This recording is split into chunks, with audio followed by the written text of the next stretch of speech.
Welcome, Bitcoiners. Let me make sure I got everything set up properly here. Video. We're good. We're good. Sun is up, guys. Sun is up. No problems. Bitcoin running away from a bank run. Right? That's our title today. Bitcoin running away from a bank run. But it's running, right? We don't care about bank runs. We're going to talk about it today and talk about other stuff that's new, but Bitcoin's running, so we're good. Let's have a coffee. Imminent, any minute now, hyper Bitcoinization. That's what that tasted like. Tastes like imminent hyper Bitcoinization. So, as you know, we like to start every show with the fakest news we can find. The fakest news we can find. But let's say good morning first. Morning, Bud. Morning, Deblo from Germany. We're going to be talking about maybe Germany will come up today. We'll see. We'll see. Kevin, good morning. Good morning. Satillionaire, excellent. Love having satillionaires in the house. We get McTimmy. Oh, are these coming up? Yeah. Good morning from France. Bonjour. Bonjour. Bonjour. Bienvenue. Bienvenue. Bitcoin graffiti. How's it going, man? No Wizard of Oz stuff today, but we got good content today. I promise you. So, as you know, we like to start with the fakest news. What could I find today? Well, there's been a lot of talk about racial division in America and how do we get over it and what can we do? And the LA Times, pardon me, has given us, all of us, white people have to do more, right? We got to do more. That's what we're learning about here. And the Los Angeles Times has given us some advice for this morning. This is their headline: How white and affluent drivers are polluting the air breathed by LA's people of color. So white drivers are polluting the air breathed by LA's people of color. That's what the LA Times has decided to talk about today, right? So, in the spirit of lessening, diminishing the racial divisions in America, they've run this story. Good for them. Excellent work. Excellent work, LA Times. I can see your heart is in the right place. Way to go. Way to go. So this morning, everyone, of course, talking about the bank run of yesterday and the day before and what's going on with Silvergate Bank. If any of you caught it, I was on FedWatch yesterday with Ansel Linder, the Bitcoin Magazine show. We did a live show yesterday, talked all about the Federal Reserve, Jerome Powell's testimony, and the bank runs and what's going on with those. So Bill Barheit had a little breakdown here of what's going on. And here's what he says. So this is in response to Silvergate, and this is in response to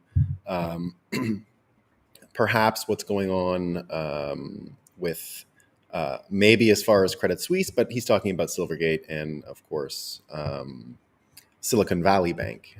So here's what he says. Not a great day to be a bank in the United States. There is now widespread fear, if not yet panic, over bond market losses at all mid-sized U.S. banks. What exactly is happening? And what he says is that basically banks hold very few deposits as physical cash, and that's what we all have understood as Bitcoiners, that how fractional reserve banking works and how much you actually keep there. What he says is banks are overexposed to bonds. That is problematic in a market with rising rates such as 2022 and 2023. Rising rates means falling bond prices. In a liquidity crunch, you sell bonds at a loss. Someone has to cover those losses: shareholders, clients, taxpayers, or the bank goes bust. Most banks are affected as they all do the same thing. They buy treasuries. Silvergate went into liquidation after Senator Warren caused a bank run by tweeting that the bank wasn't solvent, forcing them to sell treasuries. Silicon Valley Bank is up next as VC clients are telling their companies to get out of Silicon Valley Bank. That means a run is likely underway.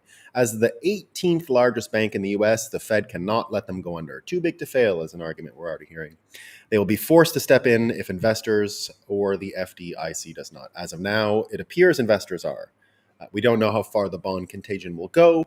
But if the contagion sparks a crisis, he predicts the Fed is going to do their thing: QE, lower rates, blah, blah, blah, blah, blah, repo market. They're going to inject capital into the zombie US banks, which, remember, Pre-COVID, Bitcoiners like myself, I did a tour of US media in September 2019, CNN, Fox, all the networks in New York City. They would come and bring a car and they'd drive me around and I'd sit there and tell them about all this. And I'd said at the time, QE is happening with the repo market, the reverse repo transactions, which are basically this: the treasuries being swapped between the Federal Reserve and the commercial banks.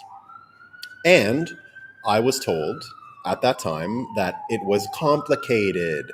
It was a management thing and it wasn't really quantitative easing. That's what they all told me. And I said, well, either you're right or this thing has to go into overdrive to solve the problem, to inject a little bit of life into these banks. And I said, I predict in 2019, September 2019, I did it live on air. I said, there's going to be some event that forces them to increase the repo market. What happened? Well, you tell me what happened in January 2020. We all remember, right? It went into overdrive. So everyone talking about these positions, being positioned horribly just before interest rates climbed, Silicon Valley Bank, Silvergate, both of them. But Eric Voorhees came up with probably the best take on this that I've heard so far, the simplest way of understanding exactly what's going on. And what did he say? He says, if owning tons of government bonds is horrible treasury management, then there is a much bigger problem. And that's what has happened. Am I wrong? Am I correct in assuming that this is the best conclusion, that owning tons of bonds right now is the worst strategy? Owning government bonds in the United States is a bad strategy, according to this. Now, if you get a new one and the yields are higher, maybe, right? But what he's saying is the treasury management that goes into these bonds is no good. So are the bonds breaking? Are the bonds that we have with our banks breaking? Maybe. Maybe that's what we're going to talk about today. We're going to talk about breaking bonds and what's going on with all of that. So, Robustus, Dan McArdle, who's another Bitcoiner on Twitter, had a pretty interesting prediction on this too. So he says, and he did a list here. He goes, so regulators force banks to hold tons of treasuries. Banks load up during ZERP. Fed prints $5 trillion. Oh my God, inflation. Jerome hikes at fastest pace ever. Bonds crash. Banks realize massive losses if depositors demand withdrawals. And here's the kicker: Bitcoin and cryptocurrencies. That's his prediction, right? Now, the narrative could become projected out there. I think we're going to see that narrative projected out there. We're going to see the narrative machine push out this explanation of what happened. It wasn't the bonds, it was Bitcoin, it was the crypto folks, and we're already seeing that begin to percolate. But how effective is it going to be this time? How effective is the narrative projection going to be? Well, that's the other side of this trade. That's what we're going to be talking about as well. How much this bank run and the narratives around it can continue to be maintained and focused in one direction. So what we see here is the US dollar and its structure that we've talked about many times. We talked about the top-down nature of it contrasted with Bitcoin. So this is a board we've used before. I've modified it and adapted it a little bit. But you see here, of course, the censorship industrial complex, the very thing that was on trial yesterday in the United States Congress. And that was with Matt Taibbi and Michael Schellenberger, everyone talking about the lab leak, the censorship, the Twitter files, as they called it, the censorship industrial complex, and exactly what's going on with that stuff and what it looks like. And this is a quote from Nate Silver that I thought was really interesting, and I'll use it to continue to talk about what's going on. So Nate Silver said the following: most people's, Nate Silver, if you don't know, Nate Silver 538, one of the big pollsters in America. And in many ways, he's caught in the middle. Everybody kind of hates him, right? Democrats have said, oh, you screwed us with your polls. And Republicans have said, oh, you're a liar. He's become more credible as everyone from every side has attacked him. And I think his newfound crassness suits him well. And I continue to follow him. He's been more or less right. Politically, I don't know if I align with him, but it doesn't matter. I don't follow him for that. I follow him for his polls and some of his insight. So here's what he says. Most people's natural instinct, if a claim seems plausible on the surface, but the media wants to suppress discussion of it, is going to believe that the claim is true. It's a bit of the Streisand effect, right? You ever heard of the Streisand effect? It was when in the early internet, there was an effort to take aerial photographs of the entire um, Pacific coast in California.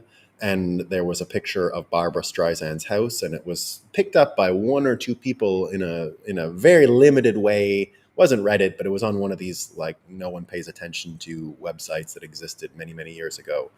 Maybe it was Reddit, I don't know. And so the Streisand effect is simply that she sued the person who had published that picture on the internet, and it had only ever been clicked on like 3 times or something by the time she wanted to protect this insight into her wealth and the space she took up on the California coast. And within days of her launching this cease and desist, take the picture down, she created the Streisand effect, where no one saw the picture before because she launched litigation, because she started to launch some bullying maneuvers to get this thing wiped from the internet. Everyone saw the picture. So that's where the Streisand effect comes from. So what he's saying here is there's a bit of a Streisand effect when you try to suppress information. People will start to say, well, why are they suppressing it, right? And so here's what he says. Whether or not the public is right about the lab leak, I don't know. But I generally think people in media underestimate the sophistication of the public. How they get from what they hear/read to what they believe is complicated and not well described by the notion of misinformation. And I agree with that, right? There's only so much hoodwinking, only so much you can do to the whole population. There's a group of them that no matter what are going to stay waiting, thirsty for the latest programming, the latest talking points. You know, some people are just NPCs, right? They can't persist in the world unless someone tells them what their opinion on this is. Some people live for it. They live for the latest download talking points, right? So you can observe that in the wild. But it's not enough, and it's not everyone. And everything we saw yesterday with the Democrats and the questioning of Matt Taibbi and Michael Schellenberger in public was so embarrassing, so despicable for the people questioning, that the reaction, I think, is going to change the needle a little bit, move the needle a little bit, change the frame. So here's what happened. You get Blue Box David Marcus, not the David Marcus of Bitcoin fame, another David Marcus. And he writes, Twitter hearing uncovers Democrats' chilling message to journalists. Democrats attack journalists for covering deep state censorship of Twitter. And he goes on to have a really interesting article. You don't really read many great articles these days anymore, but this was a good one. If there was any doubt that the Twitter files have struck a nerve and deep fear in the powers that be, Thursday's disgraceful behavior by Democrats in a hearing featuring journalists Matt Taibbi and Michael Schellenberger eviscerated it. Taibbi and Schellenberger had not even uttered a word yet when ranking member of the House Judiciary Subcommittee from the Virgin Islands. Remember the Virgin Islands? We were talking about that. Whatever happened to the suing of J.P. Morgan and the Epstein stuff? Remember when out of nowhere Biden went on Christmas vacation and out of nowhere he landed in St. Croix, the U.S. Virgin Island, exactly where the local attorney general was going to prosecute J.P. Morgan for aiding and abetting the crimes that were committed by Epstein. And she was fired at the same time that Biden went on this impromptu trip down there. You remember that? We talked about it on this show. Well, who cares anymore? So this person is from the Virgin Islands, right? And it's a delegate, so not even, it's like the Puerto Rico thing. They get a congressman witness, or it's not a real congressperson is what I understand, but they get to participate in committee meetings. She referred to the witnesses as so-called journalists in her opening statement. The pair glanced at each other, clearly surprised and confused by the utterly unprovoked attack. From there on, it got worse. Someone asked the pair if they were being paid to testify, and absolutely shocked response from them. She went on to try to force Taibbi to reveal information about his sources, right? You can't do that to most journalists. Other Democrats accused them of wearing tinfoil hats and intimidated in ugly language with clear disdain that they were only in it for the money, not to discover the truth about our federal government pressuring Twitter to censor American speech, the reason for the hearing. It was truly one of the rudest, most unethical, and un American displays that one could ever hope to never witness in the halls of Congress. The pure character assassination was as swift as it was unfounded, the cruel smearing of the pair as deeply cynical as it was baseless. But why? Why did every Democrat on this committee treat these two journalists, neither of whom are known to the particularly right wing, like lying dogs doing the bidding of their supposed evil master, Elon Musk? It is true that Musk gave the Twitter files to them, but the chilling message was meant for all journalists. It was crystal clear. If you report uncomfortable facts, whoops, what is going on? You guys can hear me, I hope. It's the same thing, right? Let's see if I can fix this frozen screen. Don't know why it's frozen. We'll do this, and then we'll do this. And we should be back. We're back. I hope you heard all that. We can hear. Yeah, I don't know why sometimes this thing freezes. We'll see. Audio is good. Great. Thanks, guys. Audio is the important part. So, in the end, right, he goes on. It's a long article, but the mere spectacle of this, right? The mere spectacle yesterday, the rudeness, there was just the antagonism for people who I think most people believe Matt Taibbi and Michael Schellenberger are doing their best to tell the facts, give their opinion, sure, about what's going on, but don't look like they're in the bag for anyone in particular. I think Matt Taibbi has the most consistent opinion on Donald Trump, for example. He's barely wavered in all the years he's covered Trump. He's barely wavered from the person he was when he covered the Occupy Wall Street story over 10 years ago and the great financial crisis. He's more or less the same journalist. You can read anything he wrote back in '08, and today it seems still like the same person wrote it. If you would read both things, it's a consistent worldview. I mean, like anyone, he's matured and changed over those few years, but he looks like he's still pushing the same principles and the same convictions. So that's just my take on him, right? I think there's many people who could criticize him for this or that, but what we saw yesterday was something else altogether. And Glenn Greenwald had a great take on it. Again, calling it the censorship industrial complex. And he was talking about how there was the Debbie Wasserman Schultz. Remember her? She was Hillary Clinton's campaign manager or something, involved in Hillary Clinton's campaign, but then she won a seat in Florida. And here he is underlining another thing that happened yesterday. Like so many liberals, Debbie Wasserman Schultz was cheered on as she impugned Matt Taibbi's reporting and integrity because he supposedly benefited financially from his work. Aaron ended the day, and he's talking about Aaron Rupar, the guy who always cuts these videos. Like he cut the Charlottesville Fine People hoax video. You remember the Charlottesville hoax, of course. If you watch the whole video, you will hear Trump say, but I condemn the white nationalists and all those people. And he removed them from his very fine people comments, right? That there was all kinds of people there, not those people. There just happened to be a 1 or 2 sentence lag between the way he was saying, because Trump spoke off the cuff. And Aaron Rupar is the person who cut the video, so you don't hear him condemn. And that's the one they ran with, right, in order to run that hoax. To this day, I mean, now when you go back in time and look at the Charlottesville thing, I'm not saying there weren't racists involved in the Tiki Torch March. I'm not saying that. There definitely were, right? No one is saying there weren't any. But it could still have been an op. You can still pay people who are racist to go to a place. Why haven't we seen them since? Where did they just disappear? They never came back, right? So at the time, we were all naive. We didn't understand that you could actually spring hoax traps. This was a sprung hoax trap that happened years ago. This whole story, right, about what Nate Silver mentioned about how it's almost our instinct now to believe the lab leak theory.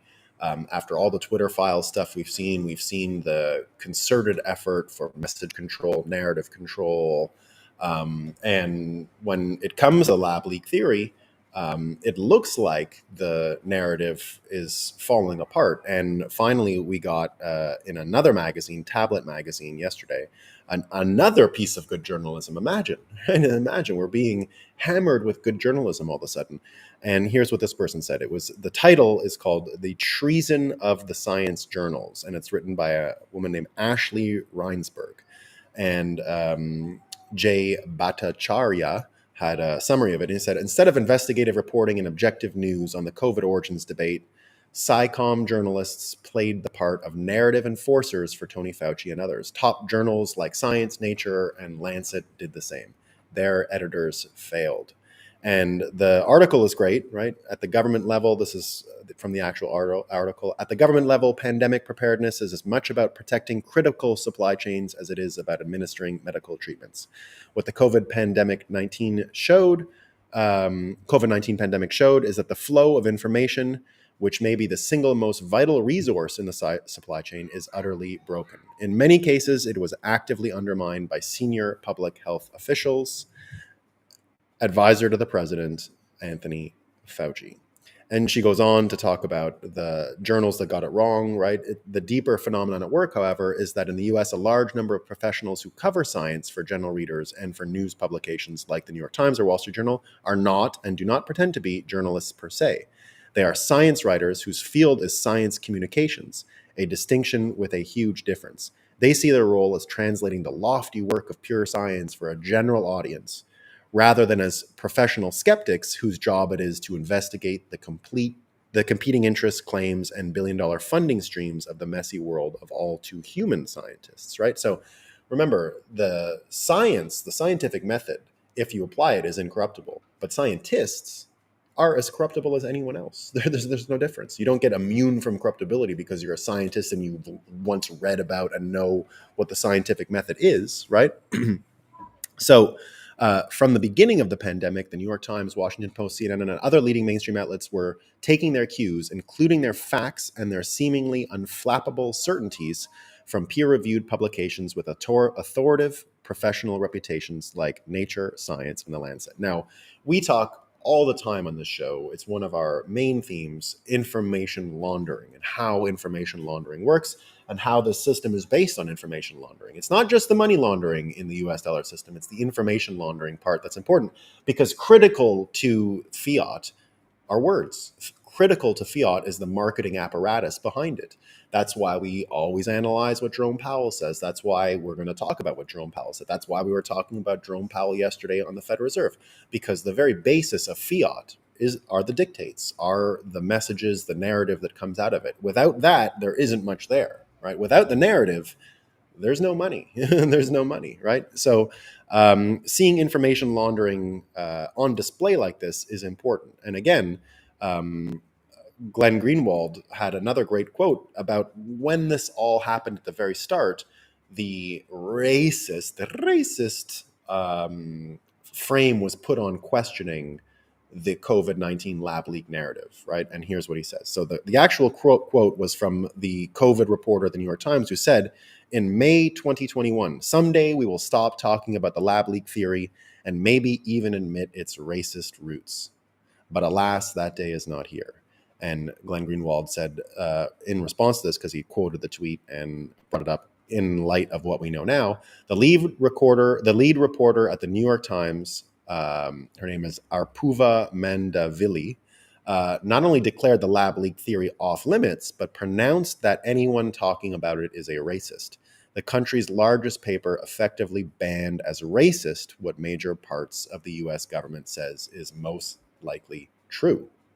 So, with all we've seen about the credibility of media, with what Nate Silver has just mentioned, that the people aren't quite as dumb as you think they are. They're not quite as dupable as you think they are. Now, the people who are still reading the Los Angeles Times saying, oh my God, I can't drive my car today because my emissions are super duper racist, or the same people who are still saying lab leak is super duper racist, you can't help everybody. Right? There are really NPCs out there. And if we live in a simulation, it's kind of normal that there are NPCs out there, right? Not much you can do about that.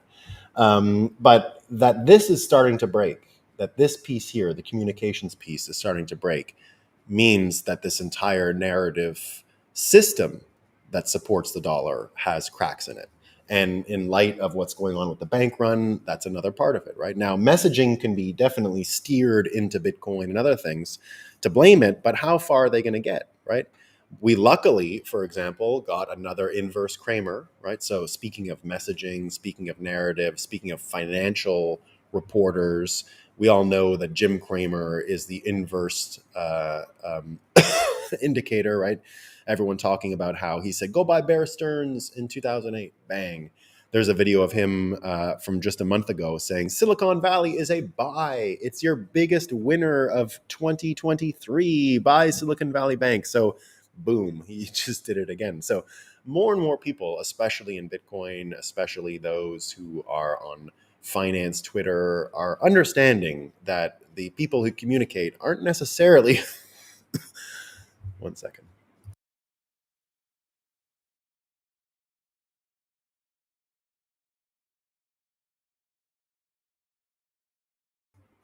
Pardon. They're not sending their best. They're not sending their best, right? And Jim Cramer, of course, is going to have to eat this shit sandwich from here on going forward. Now, if you think that that is, the narrative around the bank run, the narrative around the COVID lab leak, the narrative around who's responsible for what's going on, it becomes a little crazier when new things get introduced out of nowhere. And that happened last night to Bitcoin. So we have this context now. Bitcoin, toxic for the environment. And what did the White House propose last night? I don't know if you guys heard. It was out of nowhere. They proposed a 30% tax on the electricity used for Bitcoin mining, according to the New York Times. And what the White House said is that it's hindering the transition to a low emission energy future, right? So Biden yesterday came out and said, now we're going to go get Bitcoin and the miners, not just regulate it in like they're, calling all these things securities and the SEC and all that kind of stuff. This is directly aimed at Bitcoin and its connection to energy. In this case, though, the tax is on the electricity used. It's on the electricity used, right?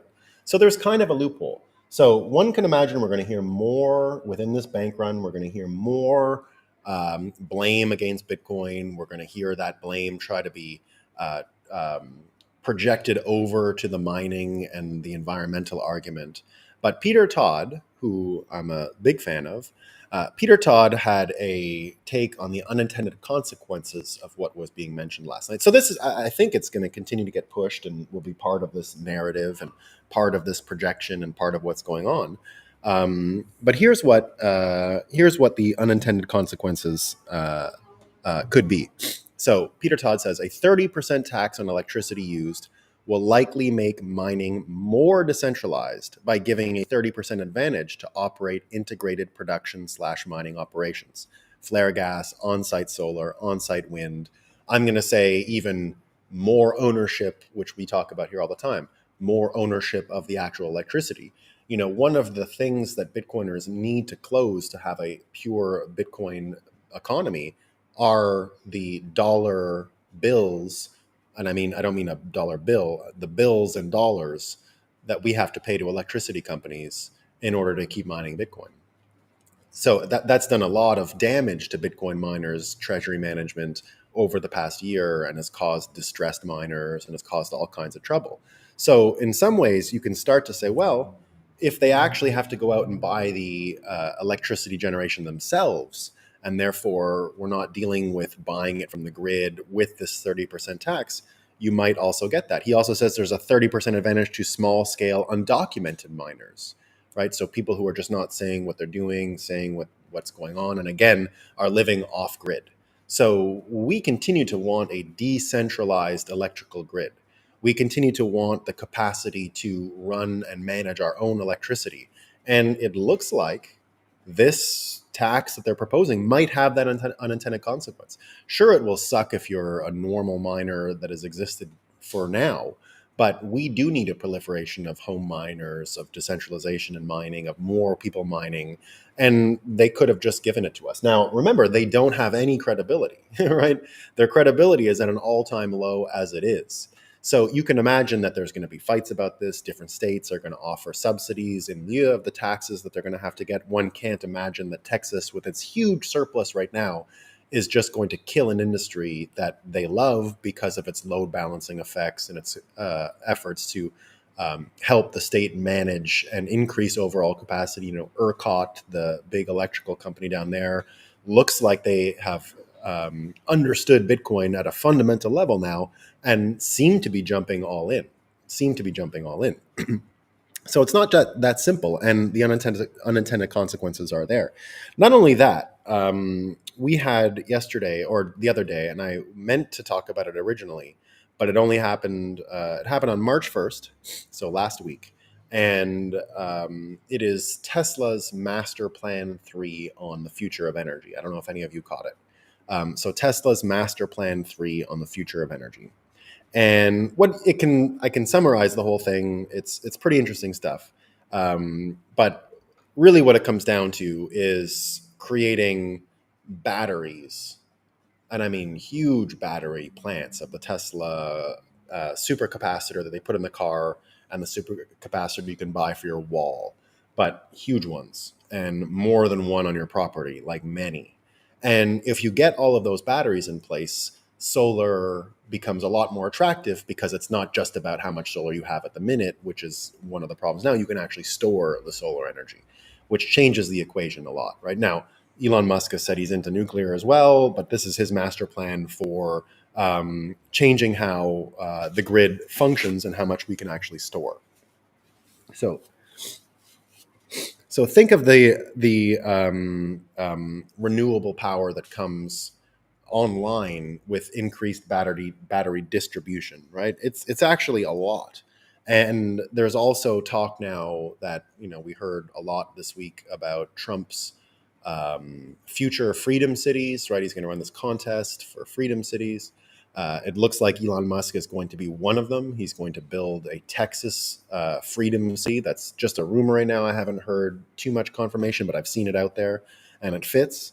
And you can imagine these batteries there. You can imagine new sources of power there. But you can easily imagine that it's not going to be on the type of grid that Joe Biden and the White House can come in and tax 30% because you're doing one activity they don't approve of, right?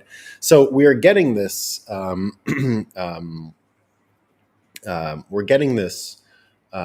new energy literacy understanding of the grid that's a corollary to the financial literacy that we're all getting as Bitcoiners. So suddenly we have the capacity that we didn't have 10 years ago, right? We didn't have energy literacy at the level we have now. And a 30% tax on normal mining and electricity would cause way more energy literacy on the part of Bitcoiners to be provoked. And you couple that with our financial literacy, and suddenly you have a situation where we have a natural distrust of narrative builders coming out of banks, coming out of these institutions. It looks like we've got war all over the place, and I'll get to that now. We got the Russian thing. We got, what's his name, Zelensky saying, oh, Americans have to go and die, which I think is the end of the road for Americans even participating in this thing. But there's more. So yesterday, Xi Jinping was reelected unanimously president of the People's Republic of China. And the Wall Street Journal had it on the front page today. So he's set to become the longest serving head of state in the country. And the headline is this: China's Xi takes third term as president with eye on the United States. And what people around him are saying is people familiar with Mr. Xi's thinking say the leader has expressed growing pessimism about relations with the U.S. and believes that talk in Washington of conflict between the two superpowers may ultimately prove to be a self-fulfilling prophecy. Now, the worry that some people have about what is going on here is that not only has he been reelected, the consolidation of power is greater than it's been in a whole generation. It's since Mao, no one has had this much control centralized in the country. So suddenly we have this super centralized, more than ever before, belligerent state. We get America, who is trying to centralize as we speak, but scuttled and not really going well, and in many ways falling apart and becoming quite a bit more weakened by the failing of its parts. The failing of the constituent parts behind this have become much more weakened, and its capacity to do this fight has been lessened. Now, Jason Lowery had an interesting take on all of this war stuff, and here's what that looks like. So here's what he says. Now, I think he's trying to provoke thought amongst Americans, and he's put a scenario forward here that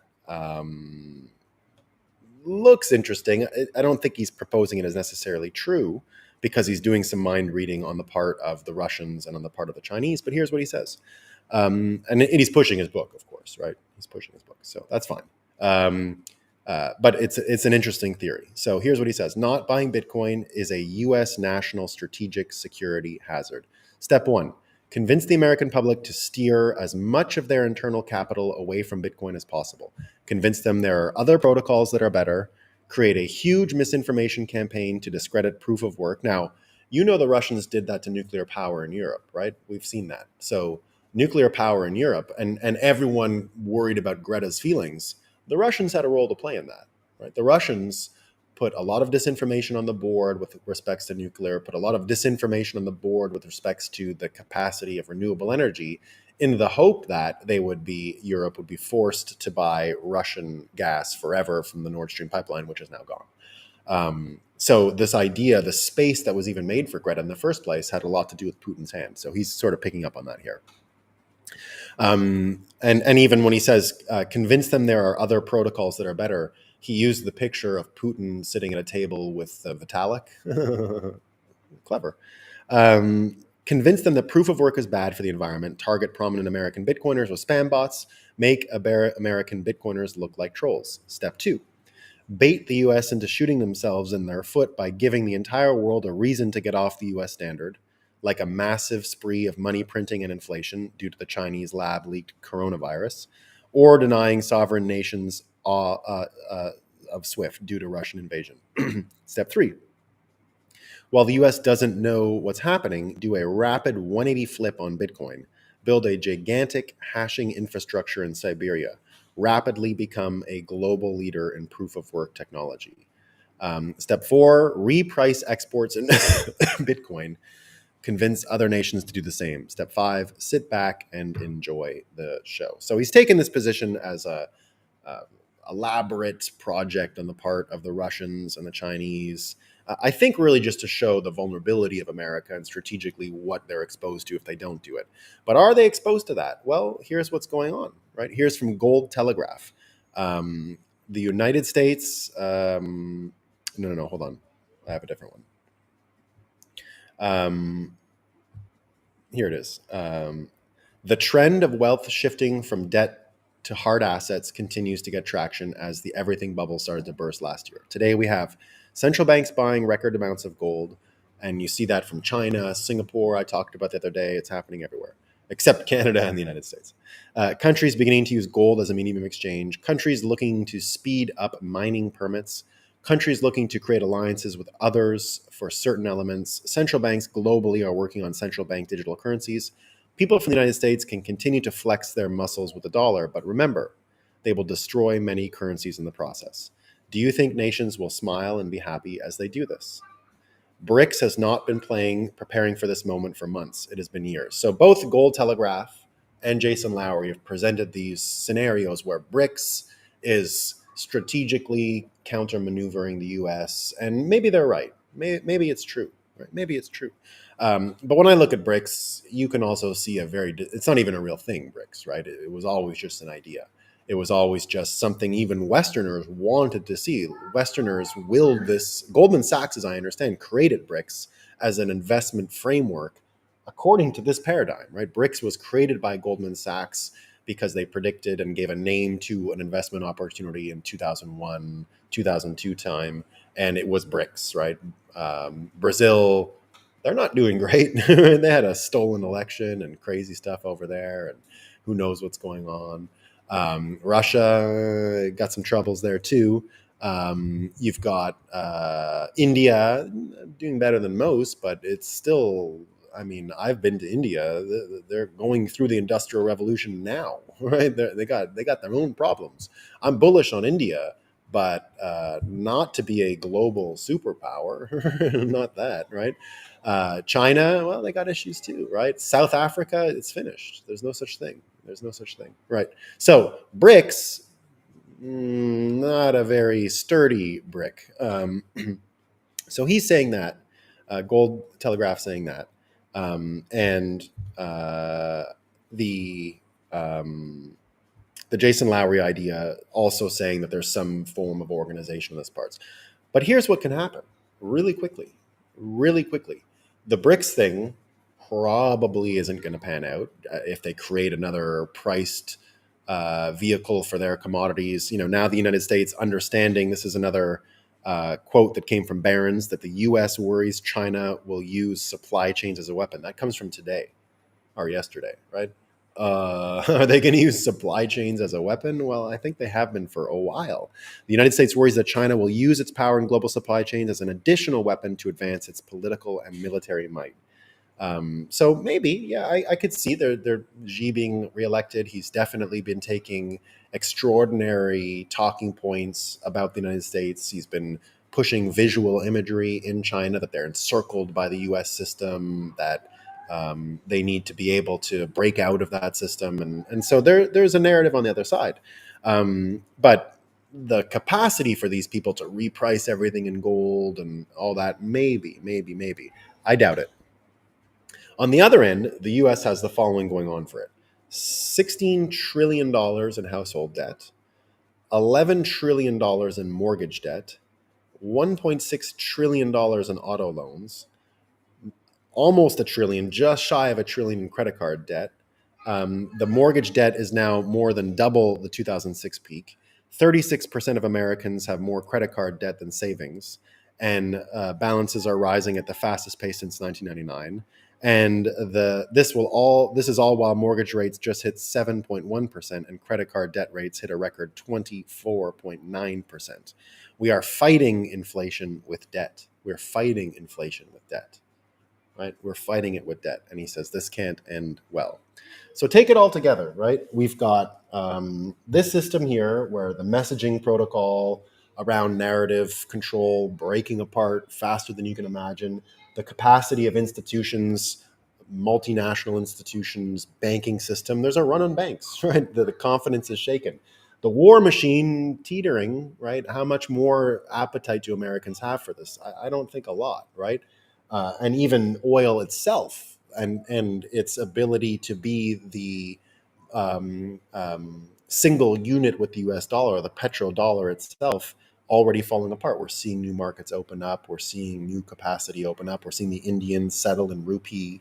And contrast that, right? So that's the bank run and what's going on there. But running Bitcoin, we've got Nostr, which is a revolutionary messaging protocol, which can run circles around this thing. I mean, it's not even close. And it's growing fast.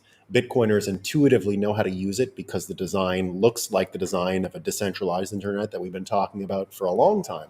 The whole blockchain crypto enthusiasm was because once Bitcoin was shown to the world, the idea of using a key as an authentication tool, as possession of a key, means you are who you say you are, and then relating to each other in that way without any of the public key infrastructure, without any of the sign-ons, without any of the accounts and those things, was a big thing. And that's what caused the whole blockchain enthusiasm in the first place. All the crypto enthusiasm, all of that came because we realized suddenly that we could build a decentralized internet without trusted third parties across the board. It wasn't just banks. We could do it across the board.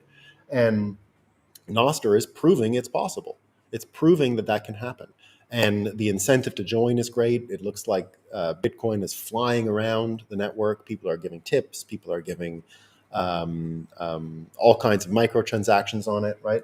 At the same time, this battery tech that's coming online, the 30% tax that the Biden administration talked about like yesterday, could do exactly what Peter Todd said. It could incentivize a massive boom in battery, in decentralization of the grid, in Bitcoiners running the energy systems that keep America going forward.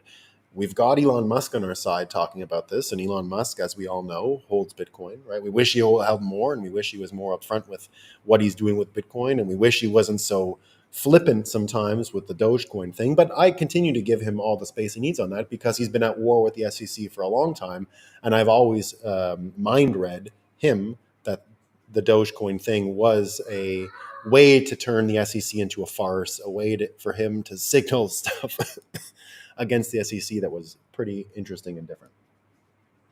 Meanwhile, we've got nuclear energy that has new potential for exactly that, the decentralization of the grid and new capacity that comes out of it. The first Gen 3 nuclear reactor went online, reached critical capacity this week in America, in Georgia.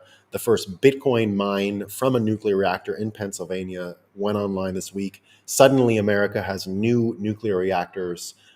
We couldn't say that for 40 something years before this week. We couldn't even say it because it wasn't true. We had nothing, right? China's got more coming online than the whole world combined, I'm told, right? I don't know exactly what's going on over there, but China looks like they're going all in on nuclear.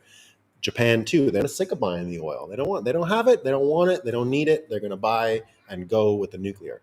France, they've got nuclear issues right now, but they're mostly to do with human resources. They're mostly to do with failure of the government to maintain its contracts with all of the public-private partnerships which exist in France. France is very far down the road of this collusion between elite institutions, information laundering, and all that. They're just as corrupted as America is. But their people, just like Americans, have a natural instinct to not trust any of this stuff, and they do the best protests. And that's what brings us to our best weapon here. They've got the bombs and the this and the that. We got the laughs, guys. We got the memes, right? You could suggest that the greatest mimetic structure in the world right now is the Anglo-American information system, which continues to perpetuate mimetic understanding of the world, but selling itself out at the same time, right? The most imperial messaging protocol that ever existed, this Anglo-American Hollywood news projection system, has been selling the anti-colonial message for a long time now, right?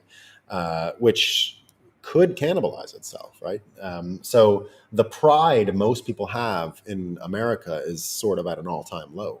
And now there's things to always love about America, but the idea that these institutions are there to help us, the president is the leader of the free world, that we have a free press in America, all these myths are falling apart before our eyes every single day. And those are the myths that are keeping us back. It's those myths that are keeping Americans back from building this new world. All we have to do is forget them. And the best way to forget them is going to be with the laughing. It's going to be with the laughing, right? I mentioned yesterday when Chuck Schumer, the senator from New York, jumped on and was saying, oh, we got to stop Tucker Carlson from talking about January 6th and the insurrection. And Elon Musk comes out and says, should we suppress this video? And it was all the protesters respecting the velvet ropes of Statutory Hall, which we've always been citing all week about Norm Macdonald's initial take, which was always the correct one, right? Norm Macdonald had January 6th right from the moment he saw it, and he died not long after with one of the greatest takes and one of the greatest Norm Macdonald jokes you'll ever hear, right? And it was perfect. It was the most accurate thing we've seen. So instead of those weapons, we have these ones, and laughing at all of this stuff, just look at one of these terrible myth makers out there, this Don Lemon guy, right? So isn't it hilarious? Just sit back and wonder, right? And marvel at how great this is. Don Lemon, I don't know if you caught it, but he made a joke a couple weeks ago that about Nikki Haley, who's not going to get anywhere running for the Republican nomination, and she sucks, and I don't support her at all. But he was saying, she's in her 50s, and he said she's past her prime. And he's sitting on his morning show, which he thought was a promotion. Remember, he had a nighttime solo show, and then he got a morning show with two co-hosts, female co-hosts, and it's a promotion. But this is the same guy who's fallen for every hoax. You can imagine being the new boss of Don Lemon and saying, "This fucking dumb guy," right? Tell him it's a promotion, and he'll believe it. So He goes and believes it, right? And he goes on this morning show and he's talking with these two women and he says, well, as we know, women in their 50s are past their prime and, maybe in 20s and 30s, and they were shocked. And he had to be kicked off the show for a few days. So now this is beautiful. Don Lemon, to get back on CNN, had to go to like uh, therapy, consulting, sensitivity training, and all that stuff. So just think about it, right? These very people who have been perpetuating the system are caught in it so badly and are so screwed up because they're living in it that we can sit back and we can laugh at this all day long, right? We're not going to get caught in this stuff. We don't care. We don't care about it. We know what to care about, what to prioritize, what not to care about. And right now, all we need to care about are decentralized messaging systems and decentralized energy production. Those two things, propagated by Bitcoin, will destroy all of this because that's all that it's built off of. It's only built off of centralization of communications, centralization of energy, and that's it, right? From there, you get centralization of the war machine and institutions. They get their power from that, but we don't have to bother with that anymore, right? We just don't have to bother. So the clock is ticking. The bank run, what's going to be faster? Bitcoin running or the bank run into the ground? What's going to be faster? I think Bitcoin running is much faster. So it's coming, guys. We're almost there. We're almost there. Let's do some of these questions. These comments. They have the bombs, but we have the memes, and we can make bomb memes if we have to all day, every day. Bomb memes for sure. Like it's much more effective to laugh at these people, and I think that's the key. Like I continue to say, just the spectacle of Joe Biden doddering around. He's got the Alzheimer's shuffle. Just seeing him walk around is so good for Bitcoin. Because can you imagine calling this guy the leader of the free world? It's a farce. It's a complete and total farce. What credibility does this moron have coming in to tell Bitcoin miners he's going to tax us 30%? Right? It's crazy. It's never going to happen. Well, it could happen, but people are going to fight it. Right? It's not going to be, the narrative consistency is gone. Right? The trust is completely broken. So that's the good news. Right? That's the good news. Jose asks, are memes weaponized humor? Absolutely, absolutely. Right? They can coordinate people at a much faster pace because of the density of the information.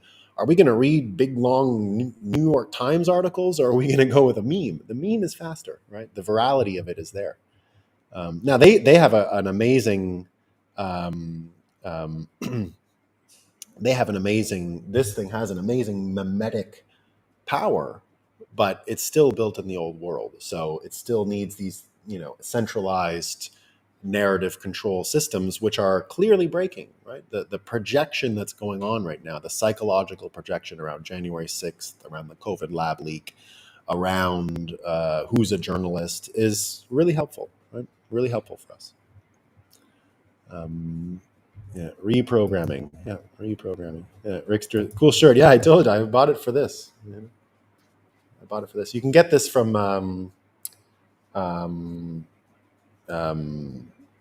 Ebbets Field Flannels. Ebbets Field Flannels. They do good stuff.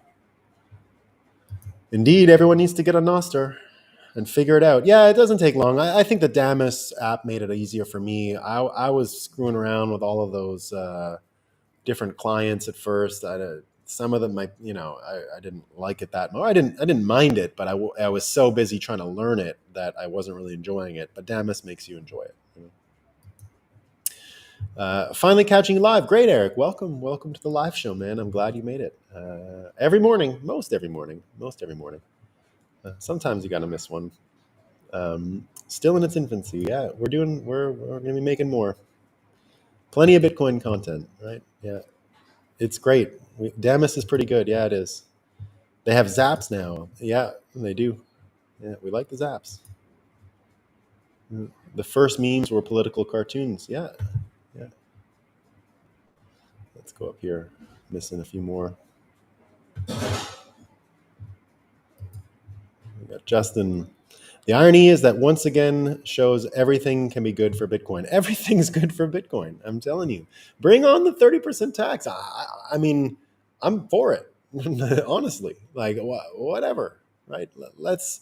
let's have another reason to build our own mines, smaller scale, decentralize the whole thing. That's the future. So let's just get on with it, right?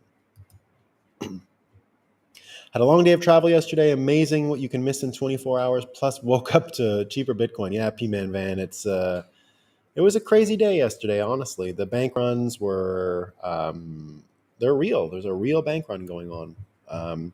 I know even myself, and here's one of the unintended consequences I meant yesterday as well. In 2015, I had made, so I started working professionally in Bitcoin in 2013 when I got the Senate study in Canada going, and that's what I was doing. There was still other stuff I had to do, but I was focused on Bitcoin. And the minute we finished the report, that's when I quit my job and went on my own totally in 2015.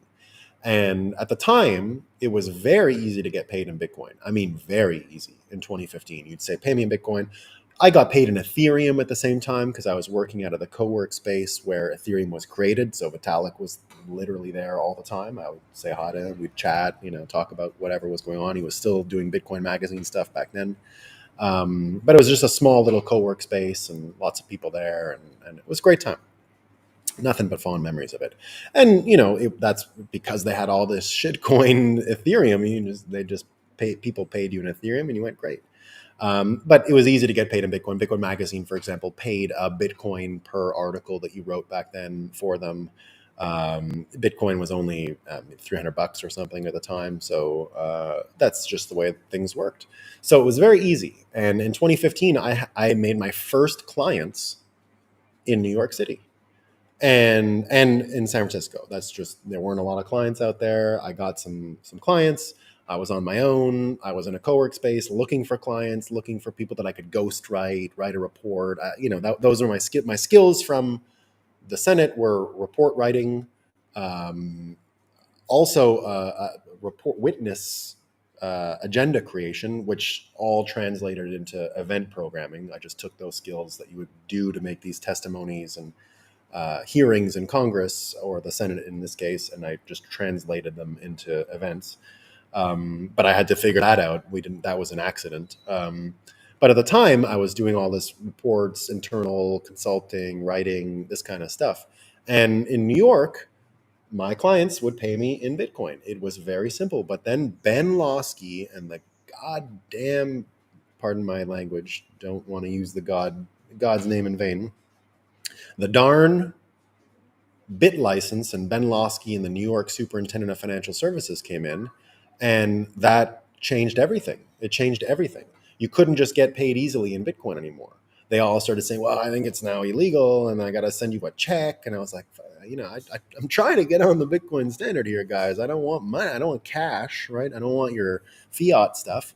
And suddenly I started getting checks. Where did I get them from? Silicon Valley Bank, Silvergate Bank, and all these guys. And it took me years to get away from this stuff because you had clients in New York and they were just no longer willing to ever pay you in coin.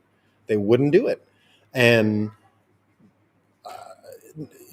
it's the same thing with this energy thing, right? This rule came in and actually scuttled innovation. It scuttled our ability to just do normal Bitcoin stuff. And suddenly you're having to take second best. Now the bank run is here. And I'm saying, well, how many of these folks now that are still in New York are just going to scofflaw the New York superintendent at this point? They don't have the bank backing them anymore. They can't send you a check. They are losing their money.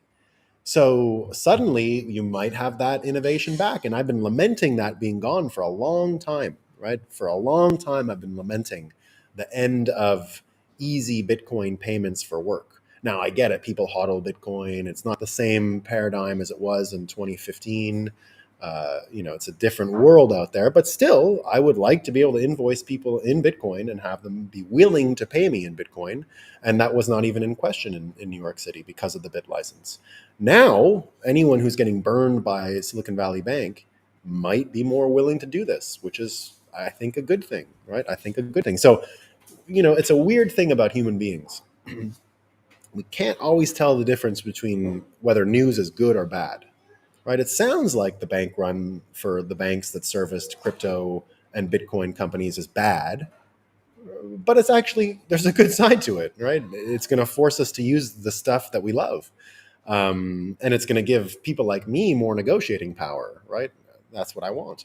And it's the same with the energy. 30% might sound terrible right now, right? It does. It sucks. I wouldn't want to pay 30% out of nowhere, especially if I'm having trouble as it is. But suddenly you start seeing what you really want, which is decentralized mining, which is much, much better. So there you go. Congress has to pass any tax, but it's not, guys, it's not happening. I just want to bring it up as um, a potential growth vector. I'm not taking anything Biden does seriously, obviously. That like never, it's a zombie. You don't have to take him seriously. Reelected, yeah, he was reelected just by the Congress, the party members, right? I thought Xi Jinping already overthrew Mickey the Mouse and became supreme super meme emperor of Disneyland. Disneyland, yeah. Yeah, he's not doing great. Narrative, yeah. Yeah, it was one coin per article back then, guys. It really was. Yeah, it was one coin per article back then. Yeah, well, it was $300. Like you could get paid easily.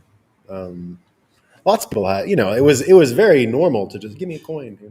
I'll do it for a Bitcoin. I'll do it for a Bitcoin. And in defense of Vitalik, I think he's one of the people that did that the most. He was totally for that, right? Now, I'm not a like I'm not an Ethereum fan at all. But there was a time when Vitalik was a total Bitcoiner. I'll be honest. Yeah. It's Galt's Gulch, guys. We're going to rebuild all of this stuff. It's going to be amazing, right? You come to as yeah, exactly as Daniel is saying here. Time for us Northerners to get heat bit miners. Yeah, there's no reason why we should be paying for heating of our houses anymore in the Northeast. I'm getting, one of the, I don't know if you know this, Daniel, but I'll tell you because you're in Vermont. Through the Vermont utility, you have direct access to subsidy on two Tesla walls. You can get two Tesla walls out of the Vermont situation, and and yeah, it's great. So I think it's like $8,500 for two walls. Normally that would be I think like 15,000 or something like that. Um, I would love to write articles for Sats, but how do you find gigs for it? I think there's some stuff out there, but it's nothing like it used to be. It became much harder. I mean, almost impossible. I don't know anyone who pays. I mean, you're not going to get that much for sure. It's not going to be one Bitcoin. But I think Fountain is doing stuff. I've seen, and I think it'll be some of these micropayments. I think Damus is probably your best bet these days as far as um, people contributing. I mean, I'm gonna start putting this show up there. Noster, yeah, that's Noster. I meant, yeah. I think Noster is your best bet. I know the crypto couple, Walker and his wife. They do those great things. I think she gets the most donations right now with those creative videos of anyone. So there you go. Um, and when you're able to, great show. And when you're able to broadcast, and yeah, that'll have real value. Yeah, I believe so. Yeah, I would like to be able to. I don't think it's quite there yet, though. But we're gonna get there. We're gonna get there. All right, team. Peace. See you tomorrow.